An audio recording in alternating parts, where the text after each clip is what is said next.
like punching you on your face, man. Ladies and gentlemen, who could be this person yelling at someone like that? Definitely a person who is holding anger inside. We all know what anger is. We all have felt. Yes or no? Yes. But what we need to know is Guy Winch, a psychologist, a PhD holder who has even written a book, The Squacky Wheel, says that a survey was carried out, and in that survey it was found that citizens of United Kingdom spent 3.5 years of their lives being angry. Even more remarkable, the causes of their distress was everyday frustrations such as bad customer service and automated phone systems. I was amazed. But we need to know the real cause why anger profounds in ourselves, which was best explained in verse 62 of chapter 2 in Srimad Bhagavad Gita, where Lord Krishna says to Arjuna, "O Arjuna, one develops attachment for sense objects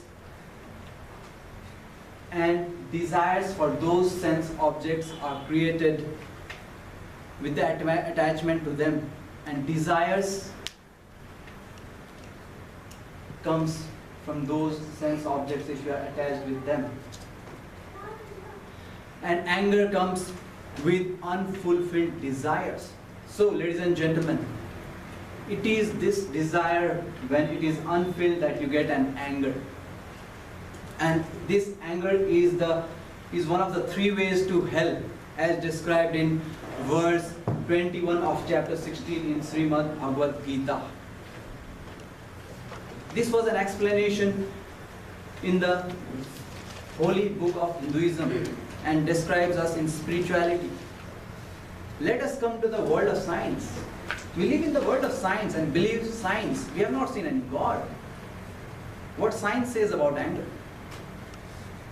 An analysis from 44 studies was published in the Journal of American College of Cardiology, and found that there is a significant link between emotional state and heart problems. More specific, anger and hostility were the ones which created heart diseases in very healthy person, and even worse in those who were already diagnosed with the heart problems. We all get angry. It is a natural phenomenon. But Dr. Don Colbert, the author of Deadly Emotions, says, anger can profoundly damage your health. Some of the short-term and long-term health issues that are linked to unmanaged anger are depression, insomnia, high blood pressure, even heart stroke.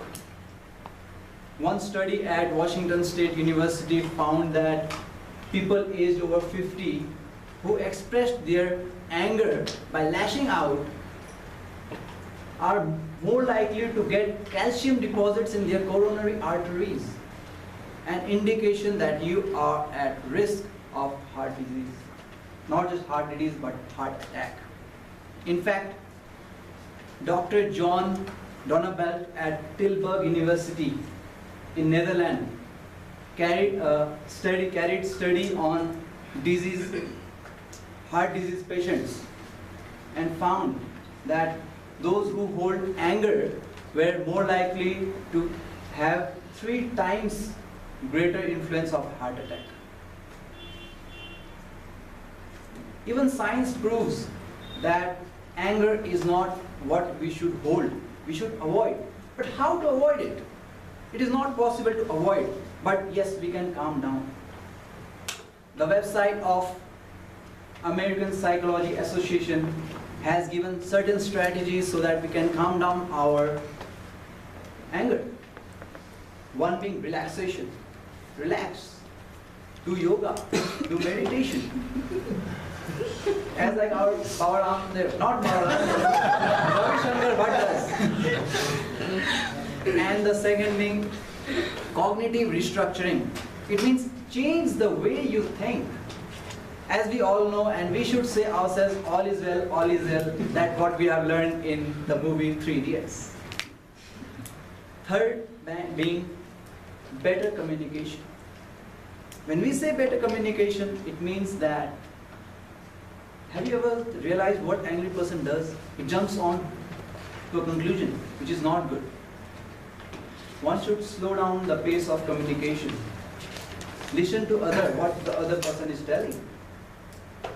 And then realize what I should tell. Think before you tell. And the fourth one is change the environment. You better move to a better place where you can calm yourself, relax, instead of an environment where you think that you are irritated. In these ways you can calm down your anger. And it is very well said again in Srimad Bhagavad Gita that anger is one of the quality of person who is of demoniac nature. So it's better that we avoid anger and love our dear ones and let us not hurt others with our angry nature. Back to you, Toastmasters.